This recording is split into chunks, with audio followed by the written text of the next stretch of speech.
Thomas. Hey, y'all. Figured I'd pick a spot that's got some fish and chips for you, know what I'm saying? Keep it authentic. Hang on, let me get this with that mustard and ketchup. I don't want that. You sitting at the table? How the fuck? Am I sitting at the actual table? Yep, like perfect. Alright, so yeah, do that. Yeah. Am I sitting at the table for you? Yeah, there you go. Hey, that's how we do it professionally. Yeah. I got to order fish and chips coming up for us now. I'm coming down to the surf you ordered shop. food already, okay. Or should I say the Chippy shop? You know, Yeah, the Chippy shop, exactly. Yeah. I'm cultured, man. I know what's what. Yeah, the Chippy. Chip buddy. Yeah, Chip buddy. Yeah, chip buddy. You had one of those before? I had a bootleg one. You know what we need to make you try? What? Battered Mars bar. So it's Mars bar? Yeah, so it's chocolate, but it's in batter. You know what? Oh, it's fried Mars bars. Essentially, yeah. And they got like fried Oreos down here. I didn't fried Oreos. This is kind of the same thing, but probably better, to be honest. Who knows? What's a Mars bar? It's just, I don't even like them, to be fair. It's like, I don't know what's in it. It's got something in it. It's, how would I describe it? It's like caramel inside it, but it's like dark. Ooh, like a Milky Way. Milky Way's nicer though. Really? It's nicer? Okay. I don't know, I'm not a fan of Mars really. Damn, I'm going to do something like that, man. Oh, true, actually. You know what? I'm a big fan of Mars. It's a great planet and a great chocolate bar. I'm all about the Reese's, man. I love Reese's Pieces. They got that shit over there, right? Yeah, I mean, I've done many of the US candy and stuff, you know. Okay. Alright, let's get to it, man. So, yeah, well, what's the situation with Dean here? You know, I'm talking about I don't want to step on too many toes, this, that, and the third. Just want to get a feel of the situation, how shit went down. Well, as far as I know, so Dean, as you would know, was demoted by myself to MDMA due to a series of bad judgments, bad calls, mistakes, and he was let off many times for things that caused the gang some serious trouble. As much as I do love him, it pained me to do. Sometimes, you have to, as a leader, like we said before, give some punishment out, because otherwise people think that's like, the bar kind of elevates so everyone can start doing the same thing and everyone thinks it's okay to do. Yeah. And then more and more mistakes happen across the gang. They're like, hey, well, you let me do this. Why can't I do that? Yeah, and it spreads across the gang like a virus, and then everyone else starts thinking they can do it too because you let this person off and it spreads. So we had to, have some action.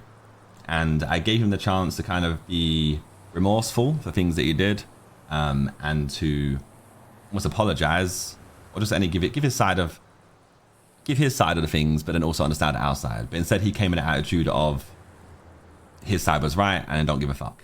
So he got demoted. And then he kind of disappeared for a bit. Didn't see much of him. He seemed to ghost us, seemed to ghost me, didn't talk to me, didn't talk to anyone really. Yeah, I didn't see him for a while. Yeah, I don't know what happened. And apparently he went to like therapy or something, and like he come back and he had realized the errors of his ways. And strangely, the errors of his ways led him to feel that he didn't want to be Mandem anymore. He felt that his time was done and he wanted to leave. So in my eyes, I first gave him that empowerment speech. Being you're great. You need to trust in yourself and believe in yourself. If they're not treating you right, you need to break off with them. You think that's what it was, man? Maybe. I don't know who this therapist is. Fuck this therapist. But anyway, there was no kind of remorse on our side. Apparently he saw his wrongdoings but never apologized to anyone, never admitted his wrongdoings.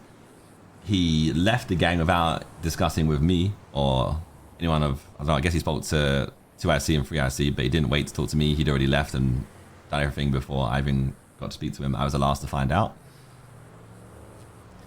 Yeah, he actually told me that. When he told me in the car, he's like, yeah, I left Mandem. I was like, oh shit, did you tell him? He's like, I only told, I forget who it was, Moses or something maybe. But it's a very, very big thing, and he didn't even, talk to me about it, didn't give me a chance to... I was surprised, but I was like, you didn't talk to Tommy? He didn't give me a chance to say my fucking piece or anything. He didn't give me anything.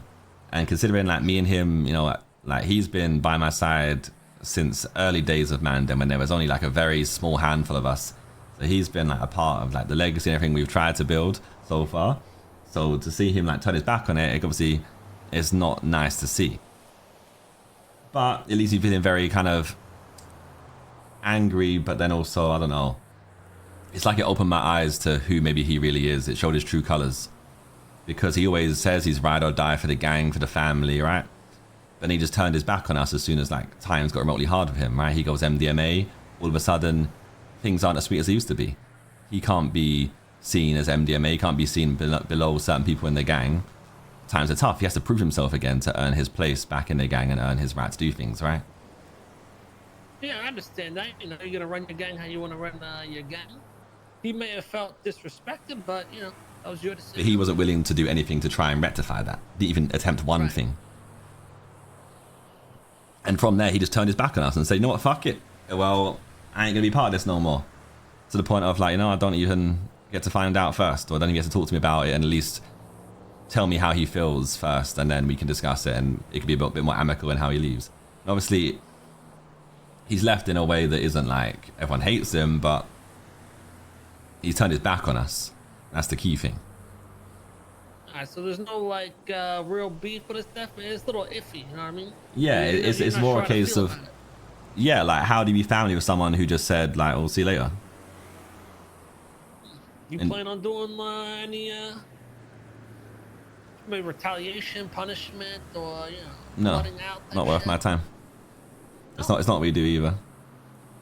So I was gonna offer, because you know he's probably gonna be hanging out with us a lot. Seems like yeah, we expect exactly that. Yeah. You know, I could find out who this therapist was. Maybe you can let some frustrating out on her, or this, that, and the third. You know, whatever you need, you let me know. And I think I'll just spin that. You know, that energy, that kind of anger inside me and frustration into like a bit more of a positive vibe. You know, I feel like I'll push us on to be stronger. okay, Don't need to waste no time on no therapist. Not worth my time. I don't need to waste no time on the retaliation on Dean, because again, it ain't worth my time. If he wants to go to you and that's where his heart lies, then he was never our family. He was always your family, you know? Yeah. He told me there was some type of stipulations of where he's not allowed to talk to somebody for until he does something or something. I gave him an ultimatum, which was bit of a chess move on my side.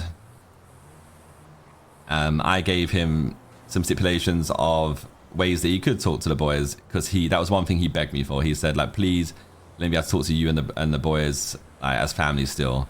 That's the one thing I ask, even though like I'm leaving. That's what I want to be able to talk to you guys and the boys as like family, and it'd be cool, and not how we treat other people. So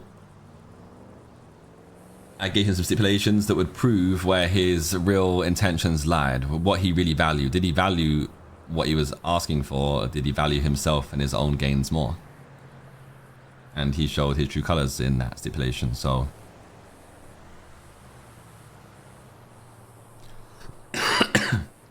I see. Yeah, because he did tell me, he's like, yo, you know, I still fuck with a lot of the Mandem. I want to hang with them. You know, they're still my boys. And he told me about that, and I was like, you know, just depends, man. I mean, you want to make things right, or you just trying to break away? So I don't know what he's gonna do there. We'll see, but. Yeah, I just laid a play on the table for him to like take the red pill, the blue pill, just so, you know, to show what he was really about, what he was truly thinking. Because a man can hide behind his words, but you know his actions say a lot more. All right. Well, I want to let you know if things ever do stir up with you guys. You know, I'm not gonna get in the middle of it. I understand it's a hard-hitting thing, and I've been through it a couple times, so. It's not something like, you know, Changang will step in and be like, "Oh no, you can't do that to Dean." You know, that's just how shit's gotta go. It's between you guys, so. I appreciate that, but I don't think you'll need to worry anyway. All right. Well, I don't know where the fuck our food is, man, but. Did you even order anything? Like, what is this? Yeah, man, Is this actually like an authentic Chippy? And this dude in the back Did you here pay? tried to start fucking fighting me. You ain't paid, have you? Ah, man, I don't pay you. You pay before you get the food? In some places you do, like in Nando's you do. Really?